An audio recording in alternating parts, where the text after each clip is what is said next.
Daryl Bates from Bad Mojo Media, live from Las Vegas, Nevada, and all over America.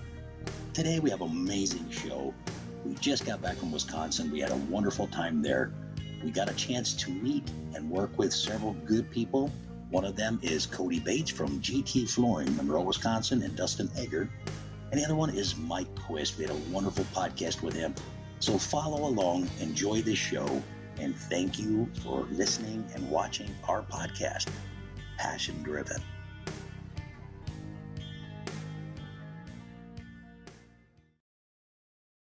Daryl Bates from Bad Mojo Media Studios. And today we're in my old hometown of Monroe, Wisconsin, back where I came from and where it all started for me.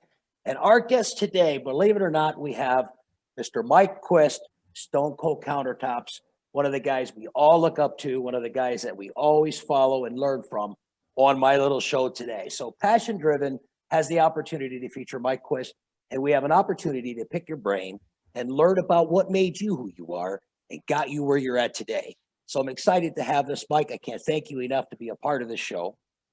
How you feeling out there? Where are you located, by the way, right now? Thank you so much. Yeah.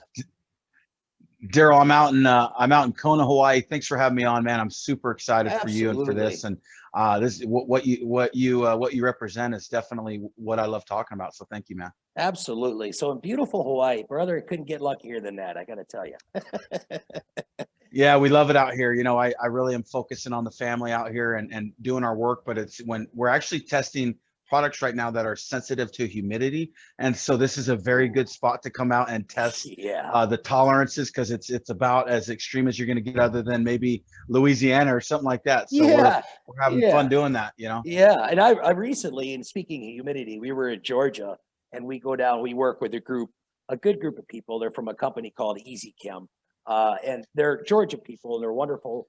But the humidity there is so much different. So in Las Vegas, it's dry. We're always dry. It's always completely on the opposite of the spectrum.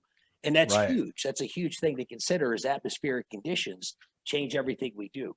You know, so, So testing that in Hawaii, that's a great place for it too. But not a bad spot to test. Not a bad office. No, not. I mean, just the backdrop to that. So I've only been to Hawaii a couple of times, and both times I went to Maui. And I remember in the morning how we'd have some rain, and then you'd have some rainbows, and you'd see all the beautiful foliage. What a backdrop! What an inspiration to really help create. You know, it's a beautiful thing. Yes, having a blast building some videos out here. I bet. So I got some questions, and I want to kind of pick your brain a little bit. I want to get to the nitty gritty. I want to see where you came from, where you got where you are today, and any of that positiveness that you could share with others to help all of us get to that point too, or at least the best we can. Inspiration is always priceless. So any of it that you may share is wonderful. So I wrote down a list of just some basic stuff. I want to know what pulled you into this industry to begin with. So you're Mike Quist, you're doing, obviously you're a business owner or in something decoratively, that's clear. But what pulled you into this direction? How did you end up here, so to speak? And then, Great question, man. Great question. I've been a contractor basically my whole adult life. I grew up working with my dad in the remodeling business and installing windows and doors and painting houses and just doing general remodeling work with him. And I went to college, got a football scholarship, got a football scholarship to St. Mary's College, played against a bunch of Ivy League schools and stuff like that. And I enjoyed that.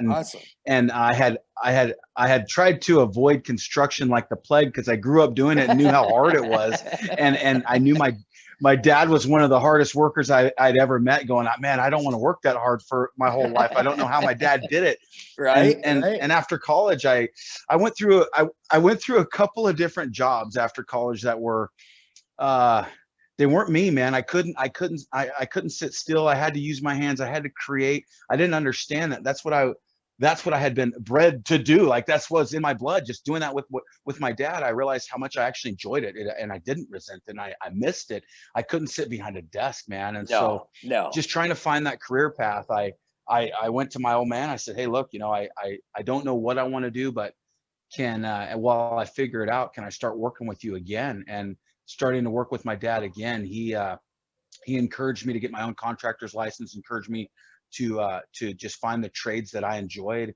And I did that and ended up really getting into remodeling myself. And I got very good at building cabinetry from scratch and installing and fabricating granite countertops. And so the granite countertops is what I realized, everybody, when I went to a home show and I had all my services, the thing that pulled in the most customers to my booth was the countertops.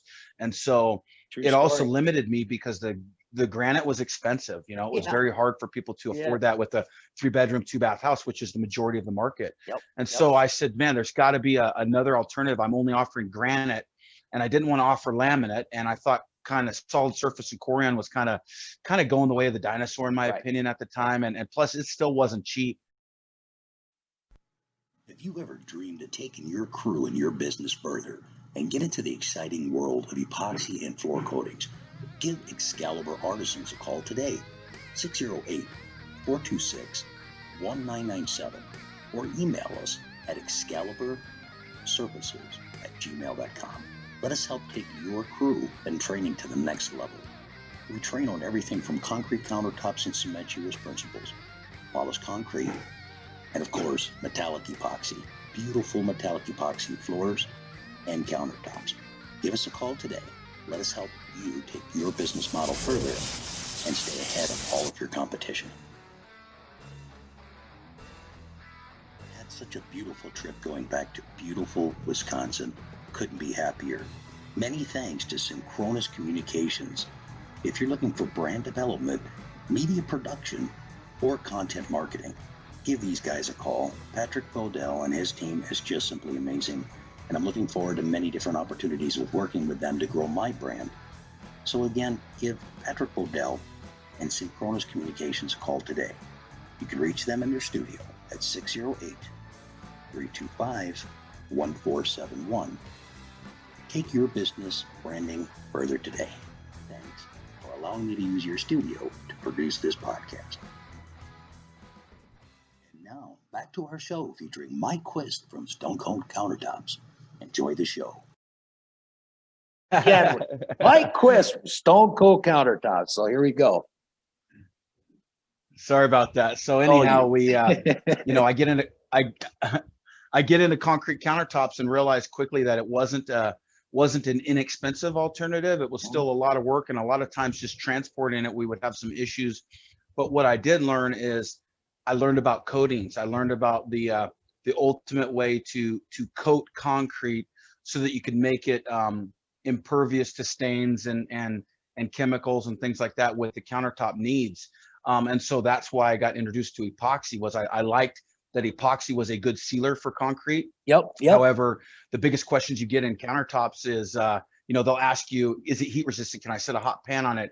Is it going to stain? All these things come into play at the home show. So I realized I needed to start testing every epoxy I could find to find the best one that I could use for my clients for concrete, because I wasn't looking at becoming an epoxy company. I just wanted to have an alternative to the countertops that I installed. And so I found that there wasn't one that I was in love with that really fulfilled the needs that I had for my own personal business. So I started calling chemical companies, and the chemical companies wouldn't give me the time of day, man. They were like, get out of here. You're peanuts. And one company did give me the time of day, but the minimum order was quite large. It was drums of epoxy. And so we would test a drum of epoxy, and I would literally go sell a car on Craigslist to afford the next order and so when I had something that wouldn't work, at least I had a drum of something that sucked, but I got really good at playing and not caring about making mistakes. And I would try everything with that drum, and I learned about additives, and I learned how to mimic stone and mimic Mother Nature. And literally I'd go pound the pavement door to door. I'd save my money. We'd pay our bills, save any other money, and do the next order, because I just felt driven on finding the right coating. And eventually it led into, you don't actually need the concrete portion of this. We could do this over other substrates that can be fabricated quickly. And that the rest is kind of history. So I don't know how much more that you want, but that's the quick version. Well, I've got a very important question in that quick version. Was there an epiphany moment where you realized there was two for me. And that's just because that's the way my brain works. The next person might have been a lot quicker at catching on to both of them. But the first epiphany for me was when I realized what metallic epoxy, specifically metallic epoxy first, and now I use all kinds of epoxies in all different ways. But there was a moment when I just couldn't believe what I saw in front of me, how easy it was to do and how absolutely stunning it looked. And I remember from a difficult spot in my life at that moment, seeing that epiphany moment and going, wow, this is the stuff. This is the coolest thing I have like since sliced toast. So was there that moment for you where it just captivated you? Or is that just Yeah, it was. or am I weird? It was no. It was a blessing and a curse. It was a blessing Yes, and a curse. Yes. You would see these effects happen, but you're trying these different wild ideas. However, then you don't know how to reproduce it because you think you know what you did, but that's honestly why I started filming my projects, is so that I could see what I did throughout that process that created an effect that I desired, because 90% of them I didn't like. And then all of a sudden you'd have this really cool effect happen. You go, well, how did I do that? How did I do that? And so that's why I started filming, but realizing, because I knew stone, I fabricated stone. I knew what Mother Nature created. I knew how it looked. And I knew when I was missing the mark and when it looked like what I call play school countertops, a plastic countertop. I wanted to mimic the real thing. And I was hell bent on figuring out how, and still today, I learn these new little idiosyncrasies that give us this realism that looks almost sometimes better than the real thing, man. And like, sometimes it does. The vibrancy of it sometimes is so strong. It speaks to me. You know what I mean? It compels me to go further. But you first. And sorry about that. In that same journey to kind of figure out how to do this, I got so frustrated sometimes. I had a whole walls full of samples that I made, and I'd be really proud of them. And then you realize they kind of suck compared to what you do now. But I had this giant wall, almost like a museum from start to finish of like the journey of learning this stuff. And I got so frustrated at some points. I took every sample off my wall. I pulled it out of my shop into the gravel driveway in front of my shop, and I lit it on fire by myself, like sulking and depressed because I was failing and giving up and it wasn't working. And man, and so I actually did that temper tantrum twice, dude. Like I gave up twice, and my wife is like, don't give up. Like she's super supportive, but she's like, I'm on the all or nothing guy. Like I'm super like either top of the mountain or like it's over. I give up. You know? I'm not dramatic, damn it. Yeah, exactly. Yeah. Oh, that's comical, but it's so true. And I think a lot of us experience that. I think that's, when you look at the trades, yourself, because you told me you were into trades on all different sides. These guys, girls, and there's a lot of girls now, which is pretty damn cool. Yeah. But, we're really a passionate group. I mean, we all really are all or nothing. If we're half-ass and we're trying to sell that, then it's no good because there's no pleasure. There's no satisfaction in that. So it really is. It's either I've nailed this and I'm really proud of it, or I'll go home and I'll be discouraged. And Jill's like, what's wrong? And I'd be like, it sucks. And then, but the client loved it. Somebody else loved it. She loved it. But if I don't, I'm missing something. Right.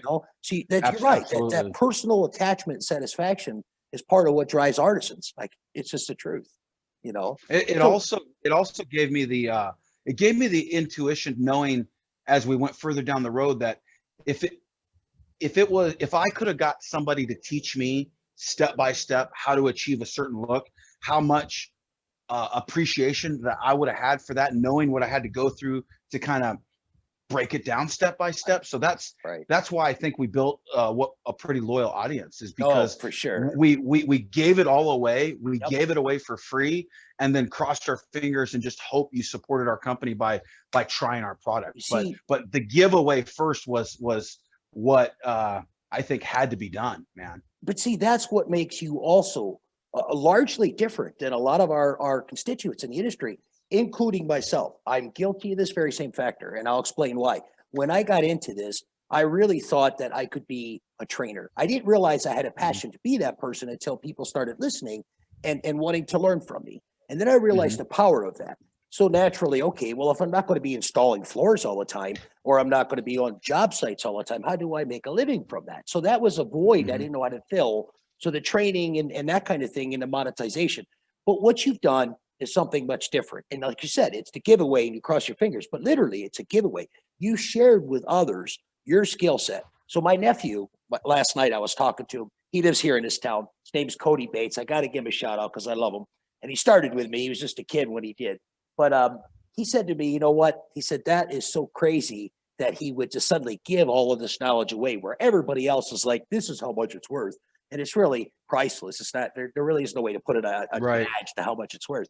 But that, brother, is something Right. you've done that I will eternally respect. And I think that's how it should be. Because when you do that, you realize how people will come to you in droves. They'll say, this guy, this girl, this artisan, whatever, is someone that we can respect and are not just looking for X amount of dollars. We can genuinely learn from their insight, their skill, and their years in the industry. So, man, you hats off to you on that one. I respect that. And if I could achieve anything, it would be to help others too and not put a price tag on it. People respect you so much more when it's different like that. A mentor of mine told me information wants to be free, especially now, especially with the internet. Like, somebody's going to be the person to give it away for free. And when that person is you, and you have no other agenda other than, I'm going to give you this information.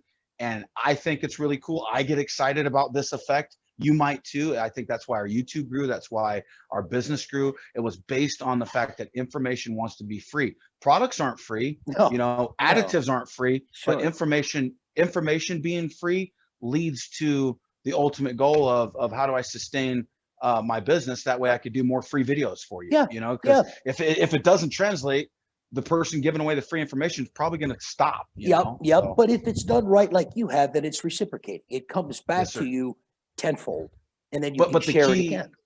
and the key, Daryl, for us too, was if we didn't have, in my opinion, if we didn't have the best product on the market, if I went Chinese or if I went a product that was low quality and just gave away free information trying to give an inferior product, the internet will tattletale on you in a heartbeat. Big Like time. Sally peeks over the picket fence and says, this product is not that good. And so not only do you give the information free, but you got to be super honest about it and super true about it. And that's why when we dealt with those chemists, they kept telling me, well, this is an expensive formulation, like to get the UV inhibitors and the halls and to get the better heat resistance. These are really expensive additives. I said, let's first figure out the best formulation that we possibly can, and then let me figure out how to market it. Yep. And I said, do I get a bigger discount if I sell a lot more? They go, well, yeah. I go, so right now, fine, I'll break even, but at scale, it'll work, So I banked on scale, man. And I didn't make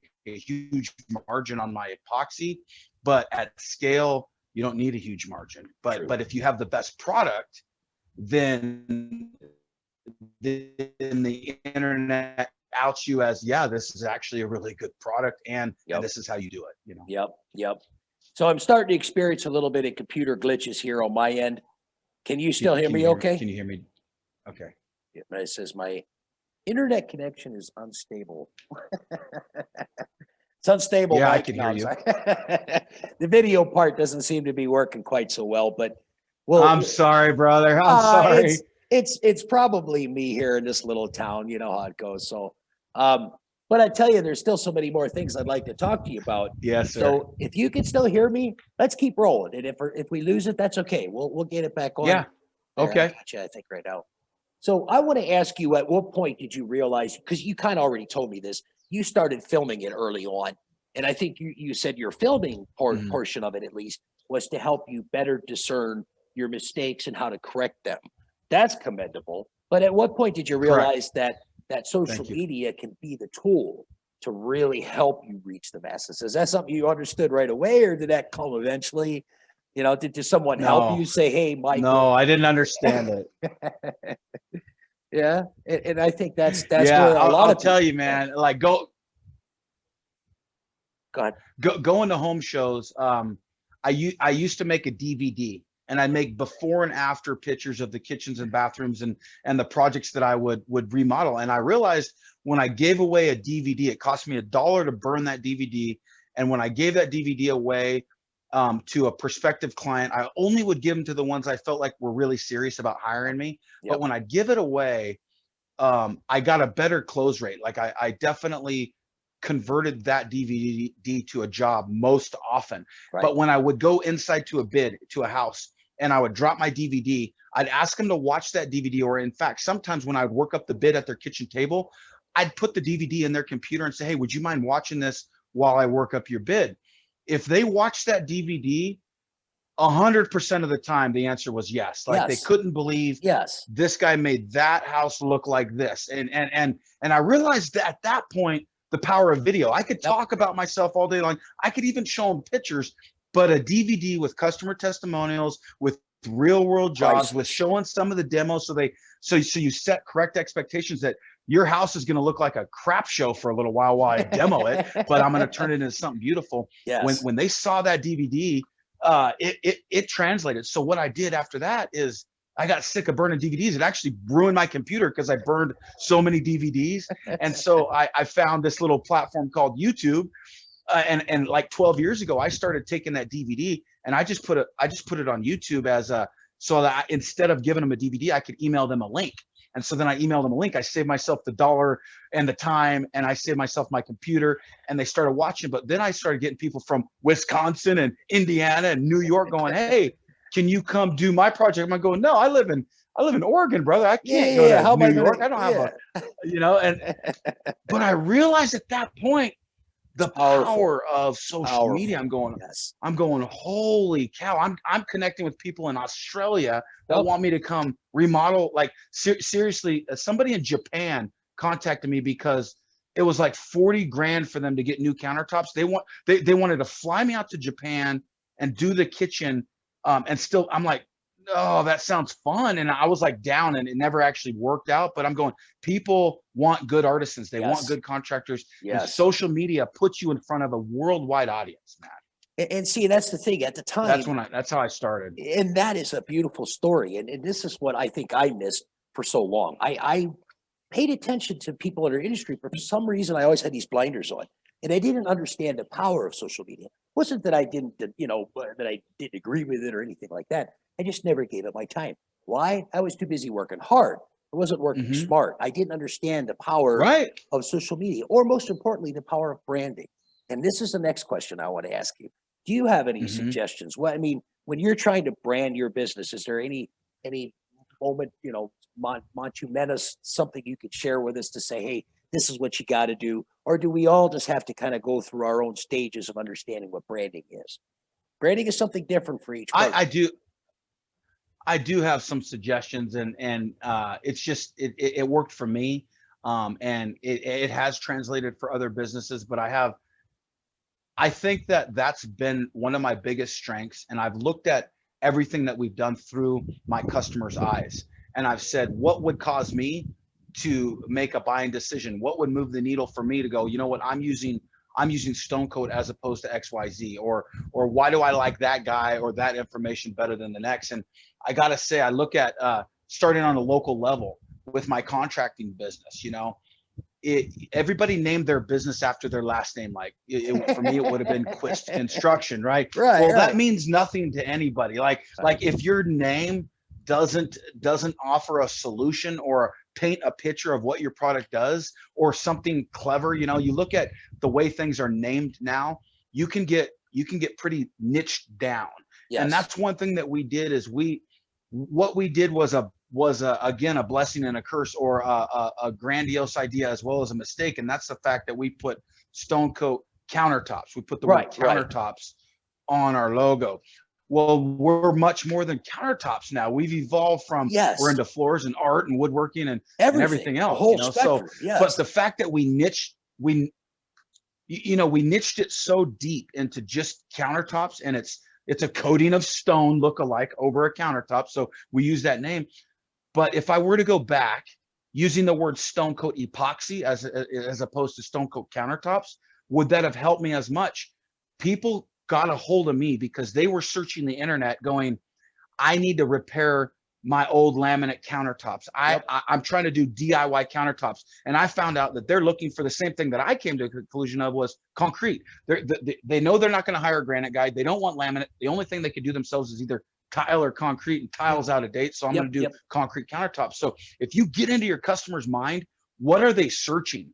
What are they actually typing? So if you go into Google right now and you type in what your business is about. So if I typed in epoxy, well, right after the word epoxy is going to come a bunch of suggestions. Epoxy over wood, epoxy countertops, epoxy floors, epoxy metallic floors. So you start seeing that the reason that's populated is because that's what people are actually searching. Yes, that's what how they search.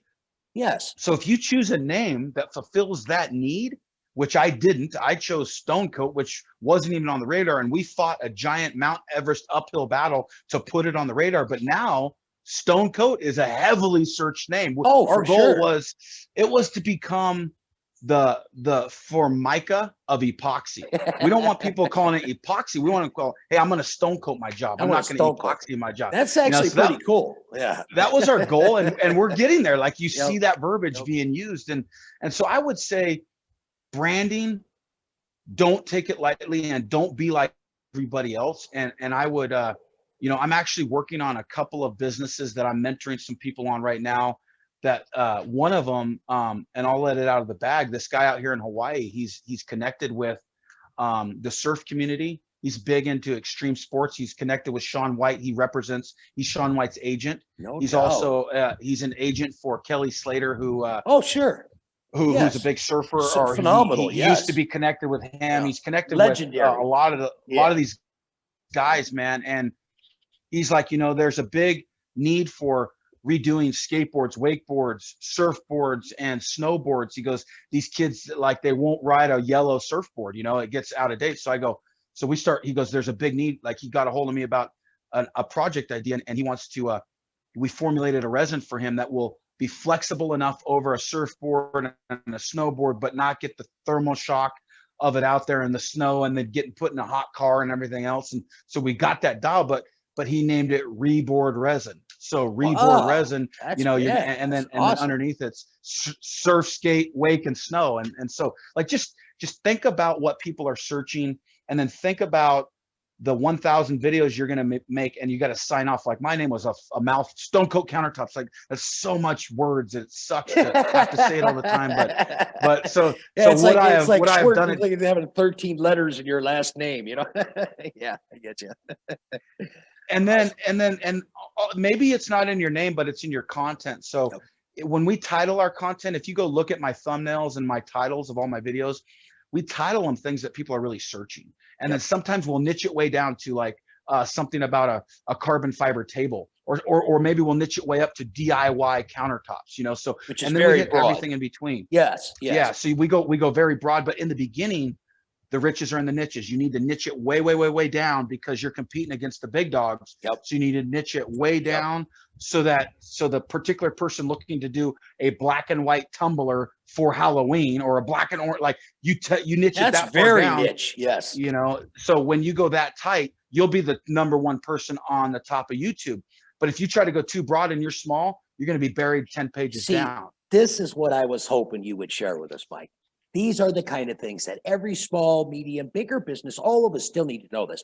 And what's a big business? That's something different to everyone. We all have a different idea of what a bigger business is. To me, this might be a big business. And to the next guy, it's not. So, but to understand how to share that with all of us, I was hoping to pull from you these very things that you would just magically share, like you have, all of the ins and outs, do's, don'ts, positive things that it will resonate, it will stick in their brains, and they'll put that to work in their business model. So that's priceless, Mike. I'm telling you, everything you're telling me is making me smile like a goofball, but it's because I'm happy to hear all this that you're sharing. I really mean that. The number one thing, man, in content is you got to be real, that nobody cares about your content. You have to grab that attention. And so that's why we've been a little bit silly or flamboyant, especially in the first 8 seconds of a video. You have to capture, we call it stop the scroll. People are on their phone, they're scrolling. You got to capture that attention within 8 seconds. People have less attention span now than a goldfish, man. Like you literally have, you have to grab their attention. So we do that. the first and most important thing that we make is our thumbnail. Our thumbnail has to tell a story, and we shrink that thumbnail down on a cell phone because 80% of the people are looking on a cell phone now. They're not on a laptop, they're watching on a cell phone. So you got to make your thumbnails fit for a cell phone. And then your title is next. They're going to look at the thumbnail, they're going to glance over at the title, and then they're going to decide, do I want to put in any kind of time into this thumbnail and this title? If they do decide and they click on it, they're only watching for a few seconds before they decide if they're going to A, set their phone down, or B, go back and go to the next video. And so we've gotten very good at creating binge watching because number one, in our hooks, we show people what they're going to learn. We don't clickbait it. They're going to see everything they're going to learn in that first 30 seconds, and they could decide if they want to stick for the video or skip to the next video. Here, I'm going to give you the biggest unlock I've never told anybody. Okay. All right. If you go, I hope my competition isn't listening. So if you go to my YouTube channel for about the last year, I've titled every one of my videos a certain title. And then I put the bar symbol, not the letter I, but it's just a straight vertical bar, because that doesn't show up in the algorithm for a search. It's just a voided out term. You put bar, and then I put Stone Coat Countertops. So every one of my videos is DIY countertops, blah, blah, blah, whatever the title is, bar, Stone Coat Countertops. The reason I do that is because a mentor of mine who helped us with our YouTube channel told me that once you start watching Stone Coat videos, the algorithm knows this consumer likes epoxy. They're going to show all the epoxy videos. But if you put bar and then your name after everything on the right-hand column where the suggested searches where you get binge watching occurring, all of your videos start to show up more than any other epoxy company because they like Stone Coat countertops. They like Stone Coat. See, that's so priceless. that right there. And then for a very small season, we were putting emojis on all of our thumbnails because I seen an emoji, and it, like, I look at thumbnails, I study thumbnails. What's jumping off the page to me in a certain category? What are people doing that I like, and how do I replicate that into the epoxy world? But I saw this guy put I think it was like a thumbs up emoji. And I was like, damn, that jumped off the page. So for like a month, we were putting emojis on all of our thumbnails, and it kicked our videos like injected fuel into it. But it only worked for like a month. The algorithm changes so quickly. Then you see a bunch of people start doing that, and the effectiveness stops. So you also have to know what works right now, today, and in October 2020, probably won't work in December 2020. Like, you have to constantly study and be a practitioner of these things. Yes. And that's the thing too, to share that with everyone so they can understand that it's going to constantly be an evolving, stone. It's never going to be the same thing. It's always going to change. And you got to learn to roll with that. And it's the same thing with techniques too, because as I look at certain techniques and I think I did that a decade ago, I need, you know what I mean? It's got to constantly change. Now, to some of the new people coming on, maybe they haven't seen the stuff from a decade ago. But that being said, you got to constantly understand it's going to change, and people's ideas of what they like is going to change too. So let me ask you. That's what I like about YouTube is it's evergreen though. The people that missed 10 years ago can go back in the archives and watch for as long as they want. Yes, it's going to be there forever, and that's the beautiful thing. So if I had to ask you, and I just say, what's the next 5 years look like for you? You've given us some of that just by happenstance of us talking this long. But I mean, do you have a bigger goal and say, this is what Stone Coat will become? This is what I must achieve. This is where we're going. What's that look like to you? So we sold our business to Polytech about a year and a half ago. And so I sold my business, and I've been running the business for them now for a year and a half. And I've gotten some crazy opportunities, man. I actually just turned down a TV show. They wanted me to host a TV show on Lifetime about using modern techniques to remodel kitchens and bathrooms on a budget, and so then I have a call with PBS. I love Bob Ross, man. Bob Ross is the man. Yes, he's our hero.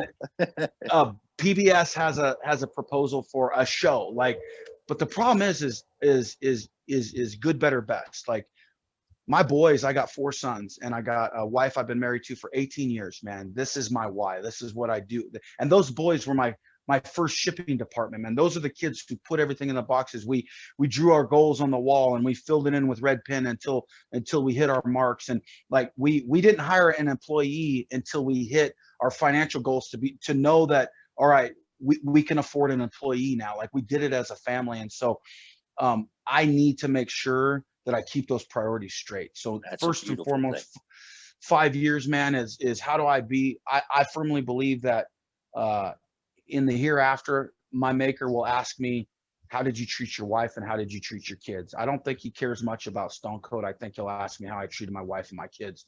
So I got to make sure that I can answer those with I got the chills because I know that's truth, man, but I got to answer those legit and be able to look my maker proudly and say I was a good dad and a good husband. So that's number one.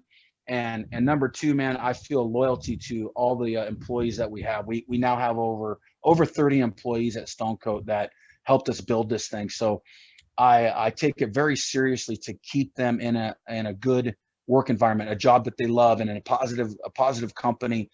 And what Polytech's allowed me to do is focus on what I'm really good at, which is the marketing, the videos, the kind of the direction and the evolution of our products. And I also have access to some of the best chemists in the world. And so I'll come up with a crazy harebrained idea, and these are the guys who figure out how to get it done. How to make it work. I will continue. I have a lot of projects going on that are really like out of the park projects that we're shooting for. And if we nail them, it again changes the whole industry. And so we're working on that right now. I will continue that, but I look at epoxy as I see a lot of companies sprouting up. There's about 1,000% more companies on Amazon today as there was 4 years ago. Yep. And when you see that, it's a market that's going to get slightly saturated, and that's okay with me, because I think what happens is the people that are willing to give the information away for free, that have the best products, and continue the evolution of the systems and how we do this faster, more efficiently, for a better price for our customers, with a better profit margin for potential contractors. When you could have all the copycats in the world, but if that's the direction you're going and you truly make this, you're not private labeling, that you're working with chemists, you're doing these things in the trenches, good luck keeping up, man. Like, so I look at, I'm sprinting ahead of everybody I possibly can to try to give the best info that I can. And then I want to make sure that I just keep those priorities straight, brother, and keep my family happy. And I really, my oldest is 16. I'm mentoring my kids in business and starting their own, they all are learning video, they're learning social media, and they're all learning the trades. I remodel houses. I still do that. I'm remodeling houses with my kids. And so I'm teaching them like my father taught me. And then I let them see where that takes them, because I firmly believe that you could have a college education, which is fantastic, but you should also learn at least one trade so that you have you're diversified. You're not stuck in the corporate world if you don't want to be there.